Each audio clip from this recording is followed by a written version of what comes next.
اعوذ باللہ من الشیطان الرجیم بسم اللہ الرحمن الرحیم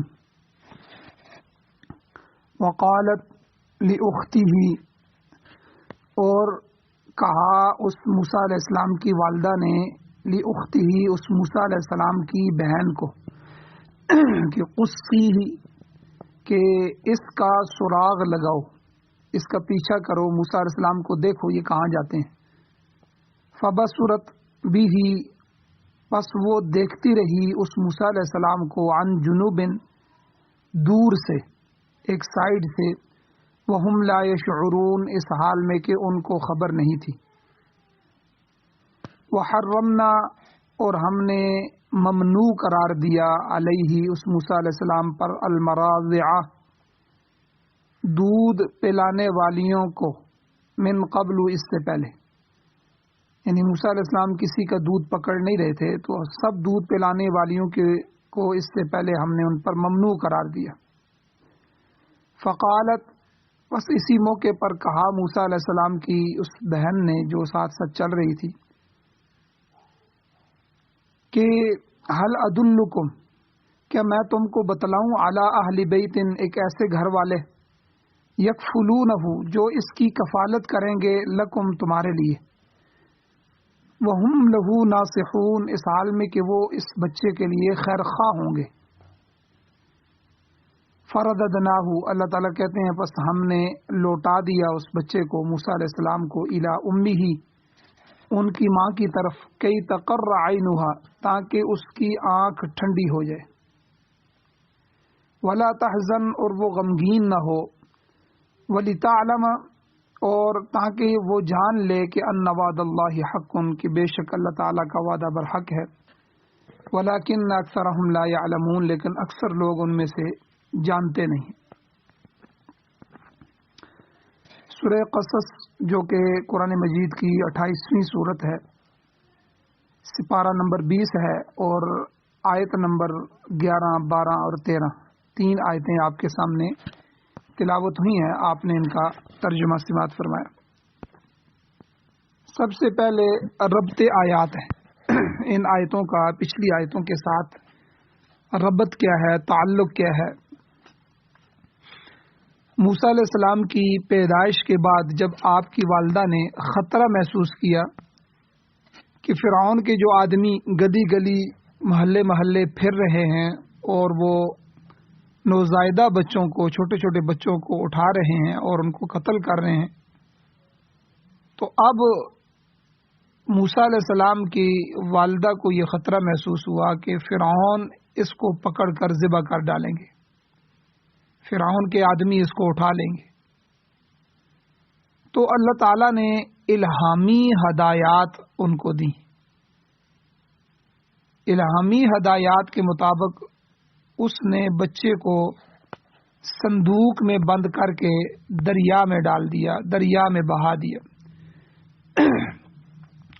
پھر یہ صندوق جو ہے بہتا ہوا فرعون کے محل کے قریب گزرا تو فرعون کے گھر والوں نے اسے نکلوا لیا، محل میں لایا گیا، اور محل میں لا کر جب صندوق کھولا گیا تو اس سے ایک خوبصورت بچہ برآمد ہوا۔ مفسرین اکرام فرماتے ہیں کہ موسیٰ علیہ السلام کا یہ نام بھی اسی مناسبت سے ہے کہ آپ پانی سے برآمد ہوئے۔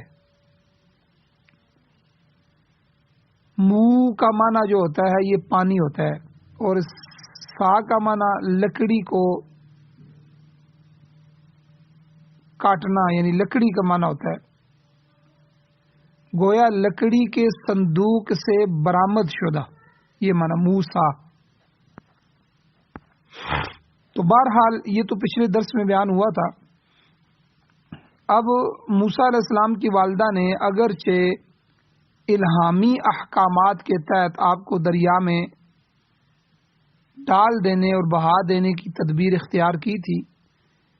مگر فطرتی طور پر ماں جو ہوتی ہے وہ بچے کی جدائی سے بے قرار ہو جاتی ہے، تو یہی بے قراری حضرت موسیٰ علیہ السلام کی والدہ کو تھی، اور پھر چونکہ وہ نظروں سے اوجھل ہو گئے تھے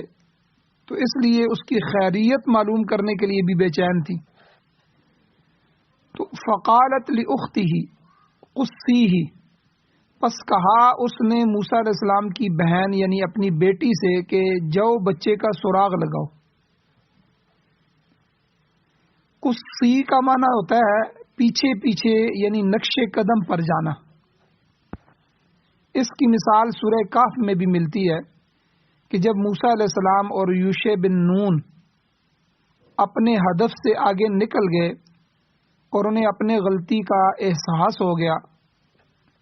تو فرتد علی آثارہما قصصا، آیت نمبر 46 ہے غالباً، تو اس میں وہ فرماتے ہیں کہ اپنے قدموں کے نشانات پر وہ واپس آ گئے۔ تو قصصا تو قصی قصص یہ سارا اس کا معنی یہی ہوتا ہے کہ قدموں پر نقش قدم پر پیچھے پیچھے چلنا۔ تو فقالت لأختہ، انہوں نے اس کی بہن سے کہا، اپنی بیٹی سے کہا کہ قصی ہی، کہ تم نقش قدم پر جہاں جہاں یہ جاتا رہے بچہ تم بھی اس کے ساتھ ساتھ جاؤ اور دیکھو یہ کہاں پہنچتا ہے، کس حالت میں ہے، کہیں ڈوب نہ جائے اور کہیں جو ہے آگے بہہ نہ جائے۔ تو یہ موسیٰ علیہ السلام کی بڑی بہن تھی جن کا نام تھا مریم۔ واقعات سے معلوم ہو رہا ہے کہ یہ اس وقت اچھی خاصی سوجھ بوجھ رکھتی تھی اور فرعون کے محل میں پہلے سے آنا جانا تھا۔ بعض کہتے ہیں کہ موسیٰ علیہ السلام کے جو والد تھے وہ بھی فرعون کے قریبی کارندوں میں شامل تھے۔ بہرحال موسیٰ علیہ السلام کی والدہ نے ان کی بڑی بہن سے کہا کہ موسیٰ علیہ السلام کے پیچھے پیچھے جاؤ اور سراغ لگاؤ کہ یہ صندوق کہاں جاتا ہے، کہاں پہنچتا ہے اور پھر کیا معاملہ پیش آتا ہے۔ فبصرت به عن جنوب، موسیٰ علیہ السلام کی بہن آپ کی طرف دور سے دیکھتی رہی، ساتھ ساتھ پہلو بپہلو چلتی رہی اور دیکھتی رہی اور بالکل اجنبی بن کر دیکھتی رہی تاکہ کسی کو شک بھی نہ ہو اور پتہ بھی نہ چلے کہ اس لڑکی کا اس صندوق کے ساتھ کوئی تعلق ہے۔ جنوب کا معنی پہلو بھی ہوتا ہے اور دوری بھی ہوتا ہے، دونوں معنی ہوتے ہیں۔ تو پہلو بھی قرآن مجید میں معنی لیا گیا ہے اور دوری بھی یہاں مراد ہے، اور جنابت بھی اسی مادے سے ہے، جنوب سے جنابت، کہ انسان طہارت سے دور ہو جاتا ہے۔ جب انسان جنابت میں ہوتا ہے، ناپاک ہو جاتا ہے، تو ظاہر بات ہے ناپاک اسی کو کہتے ہیں جس سے پاکی دور ہو جائے، پاک نہ ہو، اور پھر جس سے فرشتوں کو نفرت ہوتی ہے، جنبی آدمی کے پاس فرشتے نہیں آتے۔ تو اس لیے جنب جو ہے یہ دور ہونے کو بھی کہتے ہیں۔ جنب کے یہ معنی عربی ادب میں بھی ملتے ہیں، جیسے کہ کسی نے کہا، ایک شعر بھی ہے، اتیت حریثا زائرا عن جنابت وکان حریثا عن عطائی جاحدا، اس میں حریث کے پاس دور سے پہنچا، تو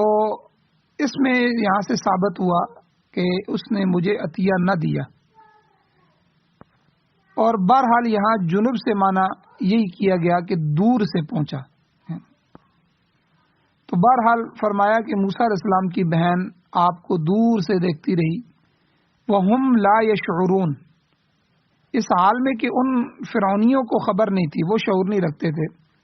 فرعون اور اس کے کارندوں کو کچھ پتہ نہیں تھا کہ یہ کیا معاملہ چل رہا ہے اور یہ اس لڑکی کا اس صندوق والے بچے کے ساتھ واقعی کوئی تعلق ہے کہ نہیں ہے۔ جب بچے کو صندوق سے نکالا گیا تو فرعون کا ذہن فوراً اس طرف گیا کہ ہو سکتا ہے یہ وہی بچہ ہو جس کی مجھے تلاش ہے، لہذا اسے قتل کر دینا چاہیے، مگر اس کی بیوی نے کہا کہ اسے قتل نہ کرو، یہ بڑا پیارا اور خوبصورت بچہ ہے، ہو سکتا ہے کہ ہمیں یہ کوئی فائدہ پہنچائے، یا ہم اس کو اپنی اولاد بنا لیں، اس کو اپنا بیٹا بنا لیں۔ ادھر یہ مشورہ ہو رہا تھا اور ادھر اللہ کی تدبیر بھی یہ تھی، اس نے موسیٰ علیہ السلام کو یہ احسان جتلایا، وَأَلْقَيْتُ عَلَيْكَ مَحَبَّةً مِّنِّي، سورہ طٰہٰ کے اندر ہے کہ میں نے اپنی طرف سے تجھ پر محبت ڈال دی، یعنی جو بھی شکل و صورت کو دیکھتا، جو بھی موسیٰ علیہ السلام کی طرف نظر کرتا، وہ گرویدہ ہو جاتا، محبت کا گرفتار ہو جاتا۔ اگرچہ فرعون کی جو اسے قتل پر آمادہ کر رہی تھی، جو فرعون کی حس اور سوچ اور خیال تھا، مگر بچے کی خوبصورتی دیکھ کر اور بیوی کی سفارش سے اس کا دل بھی نرم ہو گیا، اور اس نے نہ صرف قتل کا ارادہ ترک کر دیا بلکہ بچے کی پرورش کا ذمہ بھی اٹھا لیا۔ اب یہاں تک جب مسئلہ ہو گیا، اب اگلا مسئلہ پیش آ گیا کہ بھئی بچہ تو ہم نے رکھ لیا، بچے کو پالے بھی، لیکن بچہ تو کھانا شانا نہیں کھا سکتا، یہ تو چھوٹا سا بچہ ہے، دودھ پیتا۔ اب رضاعت کا مسئلہ درپیش تھا، بچے کے دودھ پلانے کا مسئلہ، کہ اس کو دودھ کون پلائے۔ اب شاہی حکم آ گیا کہ بھئی دودھ پلانے والی عورتیں آ جائیں، بادشاہ کے اور فرعون کے بچے کو دودھ پلانا ہے۔ تو شاہی حکم پر بہت سے دودھ پلانے والی عورتوں کو آزمایا گیا، مگر اللہ کا حکم تھا۔ اللہ نے قرآن میں فرمایا وَحَرَّمْنَا عَلَيْهِ الْمَرَاضِعَ مِن قَبْلِ، ہم نے اس سے پہلے ہی بچے پر دودھ پلانے والیوں کو ممنوع قرار دیا تھا، لہذا بچہ کسی بھی دائی کا دودھ پینے کے لیے تیار نہ ہوا۔ تو اس حرمنا سے مراد شرعی حرام مراد نہیں ہے، بلکہ موسیٰ علیہ السلام پر کسی غیر عورت کی رضاعت تکوینی طور پر حرام کر دی گئی، روک دی گئی، ممنوع کر دی گئی۔ حقیقت میں یہ اللہ تعالیٰ کی حکمت تھی اور تدبیر تھی جو کار فرما تھی، جو کام آ رہی تھی۔ اب پورے شہر میں مشہور ہو گیا کہ فرعون ایک بچے کی پرورش کرنا چاہتا ہے، مگر وہ بچہ کسی عورت کا دودھ پینے کے لیے تیار نہیں۔ موسیٰ علیہ السلام کی بہن جو اسی موقع کی تلاش میں تھی، فقالت، وہ کہنے لگی، هل ادلکم علی اہل بیت، کیا میں تمہیں ایسے گھر والوں کے متعلق نہ بتاؤں، یکفلونہ لکم، جو اس بچے کی تمہارے لیے کفالت کریں گے، وہم لہ ناصحون، اور وہ لوگ اس بچے کے لیے خیر خواہ بھی ہوں گے۔ مفسرین اکرام فرماتے ہیں کہ اس موقع پر فرعون کا جو وزیر تھا حامان، اس کو شک بھی گزرا کہ اس لڑکی کو پتہ ہوگا کہ یہ بچہ کس کا ہے، اسی لیے تو وہ اس کے ساتھ خیرخواہی جتلا رہی ہے۔ مگر لڑکی بڑی سمجھدار تھی، فوراً بولی کہ لہو، تو لہو سے مراد بچے کی خیرخواہی نہیں بلکہ خود فرعون کی خیرخواہی ہے، جو اس کی اچھے طریقے سے پرورش کرنا چاہتا ہے۔ وہ لوگ فرعون کے حق میں بڑے خیرخواہ ہیں۔ اس پر حامان نے اپنی بات پر زور نہیں دیا، حالانکہ اس سے بچے کی خیرخواہی مطلوب تھی۔ تو فرعون نے اس لڑکی کی بات کو تسلیم کر لیا اور حکم دیا کہ جس عورت کا پتہ دیتی ہو اسے حاضر کرو۔ موسیٰ علیہ السلام کی والدہ کو فوراً بلا لیا گیا۔ جب اس نے بچے کو اپنی چھاتی سے لگایا تو اس نے فوراً دودھ پینا شروع کر دیا۔ فرعون کے گھر والوں نے اس کو غنیمت جانا اور اس لڑکی کی کارگزاری پر خوش ہوئے کہ اس نے ایک پاکیزہ گھر کی نشاندہی کی ہے، جس کا بچہ دودھ پینے لگا ہے۔ غرض کہ موسیٰ علیہ السلام کی والدہ کی خدمات بطور دائی کے 1 پاؤنڈ یومیہ کی اجرت پر حاصل کر لی گئی۔ انہوں نے کہا کہ میرے دوسرے بچے بھی ہیں جن کی دیکھ بھال کرنا ہوتی ہے، لہذا میں تمہارے بچے کو محل میں رہ کر دودھ نہیں پلا سکتی بلکہ اسے اپنے گھر لے جا کر پرورش کروں گی۔ فرعون نے یہ شرط بھی منظور کر لی اور کہا کہ بچے کو لے جاؤ، مگر کبھی کبھی یہاں لا کر ملوا جایا کرو، ہم تمہارے ساتھ اچھا سلوک کریں گے، اور جو اجرت مقرر ہو گئی ہے تو مقررہ اجرت کے علاوہ بھی انعام و اکرام دیں گے۔ اب دیکھیں، اس طریقے سے اللہ تعالیٰ نے موسیٰ علیہ السلام کو ان کی والدہ کی طرف لوٹا دیا، اور اللہ تعالیٰ نے یہاں اسی بات کا ذکر کیا کہ فرددناہ الی امہ، کہ ہم نے اس کو اس کی والدہ کی طرف، والدہ کے پاس لوٹا دیا، کئی تقر عینھا ولا تحزن، تاکہ اس کی آنکھ ٹھنڈی ہو اور وہ غمگین بھی نہ ہو۔ فرمایا اللہ تعالیٰ یہ بھی چاہتا ہے کہ وَلِتَعْلَمَ أَنَّ وَعْدَ اللَّهِ حَقٌّ، تاکہ وہ جان لے کہ بے شک اللہ کا وعدہ سچ ہے، حق ہے۔ اللہ تعالیٰ نے موسیٰ علیہ السلام کی والدہ سے وعدہ کیا تھا کہ فکر نہ کرو، اسے پانی میں بہاؤ، ہم اسے تمہارے پاس لوٹا دیں گے۔ سو اللہ نے وہ وعدہ پورا کر دیا، اور اس شان کے ساتھ اللہ نے لوٹایا کہ وہ اپنے ہی بچے کو دودھ پلا کر فرعون سے اجرت بھی وصول کریں گے، اوپر سے معاوضہ اور انعام اور اکرام بھی وصول کریں گے۔ حضور علیہ الصلوۃ والسلام کی حدیث مبارکہ ہے، ارشاد مبارک ہے کہ جو شخص اپنی تیار کردہ کسی چیز میں خیر کی توقع رکھتا ہے، اس کی مثال موسیٰ علیہ السلام کی والدہ کی ہے۔ جس طرح وہ اپنے بچے کو دودھ پلانے کی اجرت وصول کرتی تھی، اسی طرح یہ شخص اپنی مصنوعات کی قیمت تو وصول کرے گا، مگر ساتھ ساتھ ثواب بھی حاصل ہوتا رہے گا۔ حضور علیہ السلام نے ارشاد فرمایا کہ جو تیر ہوتا ہے، تیر تیار کرنے کی وجہ سے 3 آدمیوں کی بخشش ہو جائے گی۔ آپ دیکھیں، ایک تیر تیار ہوا ہے، اس کی وجہ سے 3 آدمی بخشے جائیں گے۔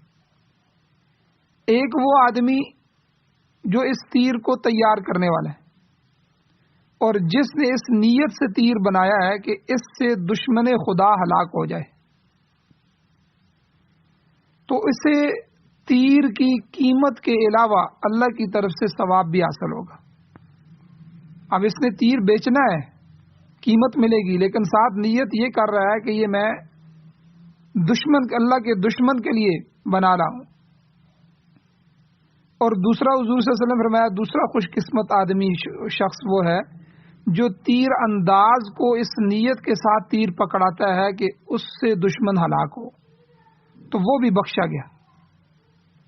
جو خرید کے آگے اس تک پہنچاتا ہے یا اٹھا کے اس کو دیتا ہے کہ یار یہ دشمن کو مارے گا، میں تو تیر انداز نہیں ہوں، یہ ایک تیر انداز ہے، نشانے باز آدمی ہے، اس کی مشق بھی ہے، تو یہ تیر دشمن کو مارے گا تو اللہ کے نبی کا، اللہ کا اور اللہ کے دین کا دشمن ہلاک ہوگا۔